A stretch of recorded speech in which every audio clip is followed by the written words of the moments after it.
ყოველწლიურად 5,000-ზე მეტი ადამიანი იღუპება სიმსივნით საქართველოში. მე ვარ გვანცა აფხაიძე, 34 წლის ონკოპაციენტი და ვარ ორგანიზაცია კავშირი სიცოცხლისთვის დამფუძნებელი. ვიყავი 20 წლის, როდესაც დიაგნოზი დამისვეს. ჩემი დიაგნოზია ლიმფომა მეოთხე სტადიაში.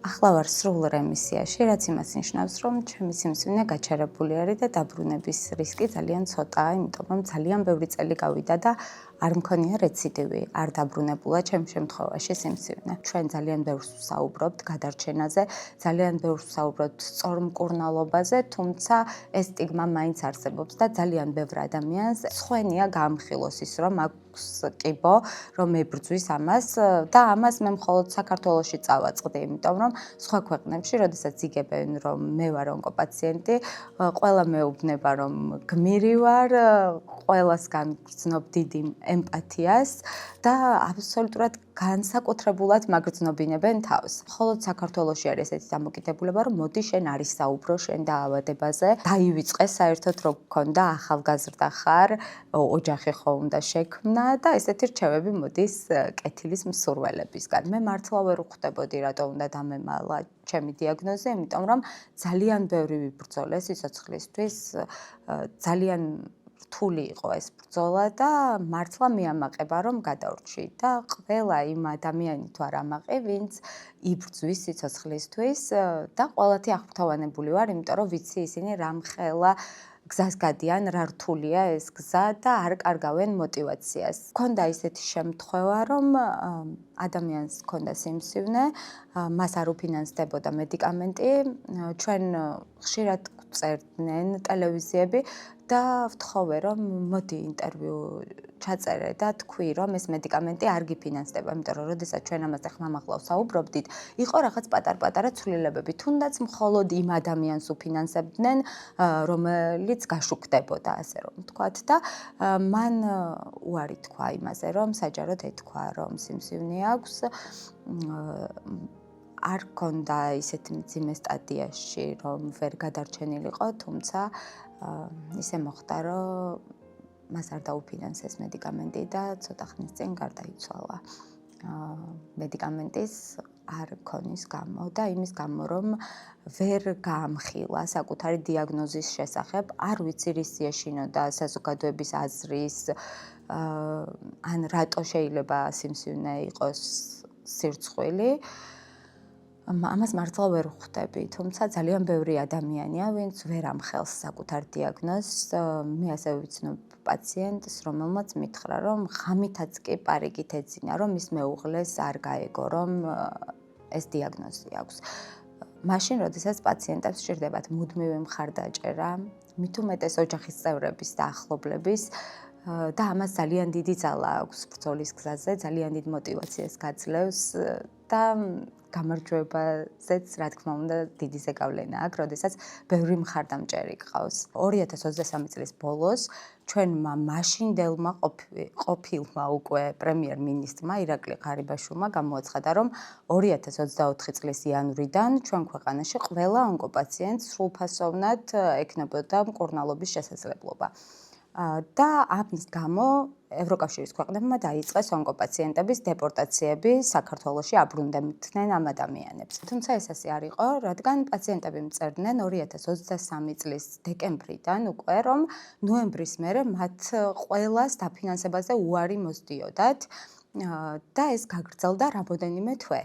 რაც შემდგომში უკვე ჯანდაცვის სამინისტრომ ახსნა ისე, რომ თითქოს ეს იყო სისტემური ხარვეზი და ეს სისტემური ხარვეზი იყო ძალიან დამაზიანებელი, ძალიან ბევრი პაციენტისთვის, იმიტომ რომ მკურნალობის კურსის გაწყვეტა არ შეიძლება, გადავადება 3 დღე შეიძლება მხოლოდ, თუ ეს არ ხდება ექიმის რეკომენდაციით და ამ ადამიანებს 3 და 4 თვე ყველას უარი მოსდიოდათ ყველა დაფინანსებაზე.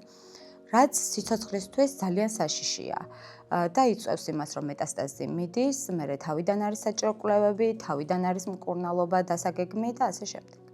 და ჩვენ 2024 წლის 4 თებერვალს გვქონდა პირველად აქცია და ვითხოვდით სრულფასოვან მკურნალობას, იმიტომ რომ ძალიან ბევრი დეპორტირებული ადამიანი იყო, რომელსაც აქ არ დახვდათ მედიკამენტებზე ხელმისაწვდომობა, კვლევებზე ხელმისაწვდომობა, ის რაც მათ ჰქონდათ სხვადასხვა ევროპის ქვეყანაში, რითიც იყვნენ უზრუნველყოფილი. ეს იყო ძალიან ბევრი ადამიანი, იმიტომ რომ წელიწადში საქართველოში არის 11800 ახალი კიბოს შემთხვევა, როგორც თვითონ ჯანდაცვის სტატისტიკით არის ცნობილი. აქედან გვაქვს გარდაცვალების ძალიან საგანგაშო სტატისტიკა. ყოველწლიურად 5000-ზე მეტი ადამიანი იღუპება სიმსივნით საქართველოში. ჩვენი აქციები იყო ძალიან მცირერიცხოვანი, იმიტომ რომ ონკოპაციენტებს თვითონ არ შეუძლიათ აქციაზე დგომა, თუმცა ახერხებდა რამოდენიმე, რომ ქიმიიდან ქიმიამდე მოსულიყო და პროტესტზე მდგარიყო, რაც წარმოუდგენელი არის ფიზიკურად, რომ ადამიანმა ეს შეძლოს, მაგრამ ალბათ სიცოცხლის სიყვარული და სიცოცხლისთვის ბრძოლა იმდენად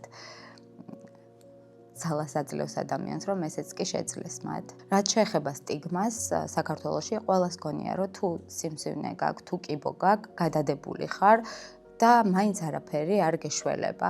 ამიტომ ჩვენ მიმართ საზოგადოების სხვა ნაწილს დიდად ემპათია არ გამოუჩენია, რადგან ალბათ ფიქრობდნენ, რომ ჩვენ მაინც დავიღუპებოდით და ამ ასეთ ძვირიანი მედიკამენტები რა საჭირო იყო. თუმცა ამ ადამიანებმა უნდა იცოდნენ, რომ ეს თანხები სხვა რამეს არ ხმარდებოდა, თუნდაც არც განათლებას, არც სოფლის მეურნეობას, ეს იყო ბიუჯეტის თანხა, რომელსაც ჩვენ ვიხდით გადასახადებით და უნდა ხმარდებოდეს პაციენტს.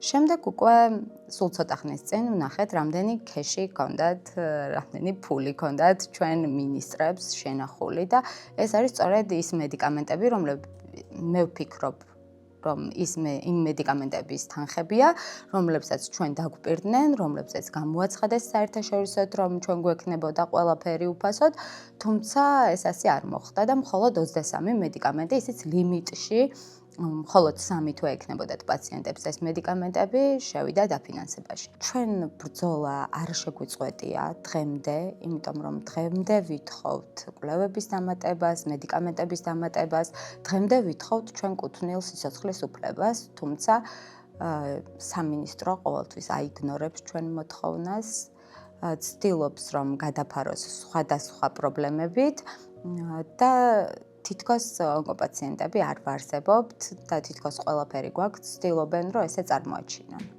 თუმცა რეალობა ძალიან მწარეა და ჩვენ გვყავს უამრავი დაღუპული ადამიანი. ამ ერთ წელიწადში ჩემი ძალიან ბევრი თანამებრძოლი გარდაიცვალა.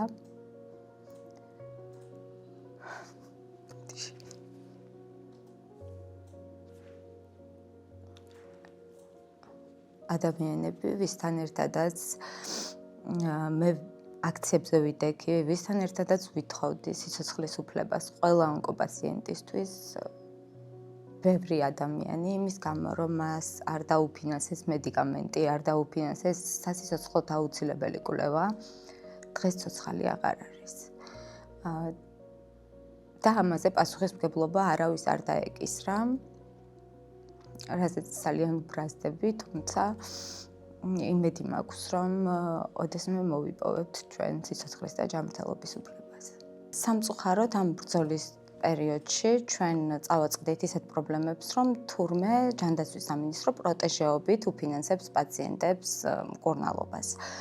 და თუ ვინმეს ყავს ან მთავრობის წარმომადგენელი ახლობელი, ან ქართული ოცნების წარმომადგენელი ახლობელი, თუ ისინი დარეკავდნენ ჯანდაცვის სამინისტროში, მაშინ მათთვის სხვათა შორის იყო ისეთ შემთხვევა, რომ საპატრიარქოს წარმომადგენლებიც კი რეკავდნენ პაციენტებზე და მათი ახლობლებისთვის ასე პროტეჟეობით ფინანსდებოდა მედიკამენტები და კვლევები.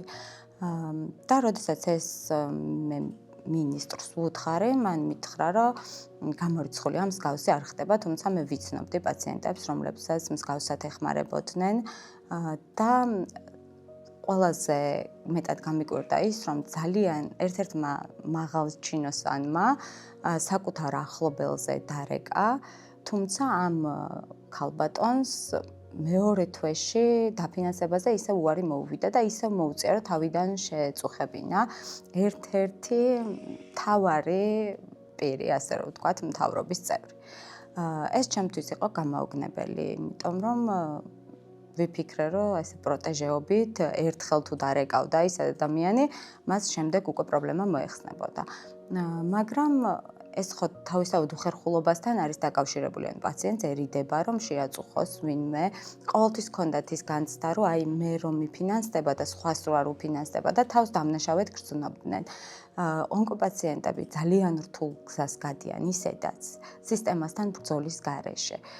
და კიდევ ამდენ რამესთან უწევთ შეჯახება, ამდენ ფინანსურ პრობლემასთან, ამდენ დამცირებასთან, ამდენ მიუღებლობასთან, ამდენ უარყოფასთან, მაშინ, როდესაც ჩვენ კანონი გვეუბნება, რომ ჩვენი ჯანმრთელობის უფლება კანონით არის დაცული, რომ ჩვენი ქვეყანა უნდა ზრუნავდეს ჩვენ სიცოცხლეზე და ჯანმრთელობაზე. სამწუხაროდ, ჩვენ ქვეყანაში, როდესაც ადამიანს ეუბნებიან, რომ სიმსივნე გაქვს და მერე, როდესაც გადაამოწმებს ან თურქეთში, ან ევროპის ქვეყანაში, აღმოჩნდება, რომ სიმსივნე საერთოდ არ აქვს, ან ეუბნებიან, რომ წადი, არაფერი არ გჭირს, დაისვენე, მოდი გეგმიურ შემოწმებაზე.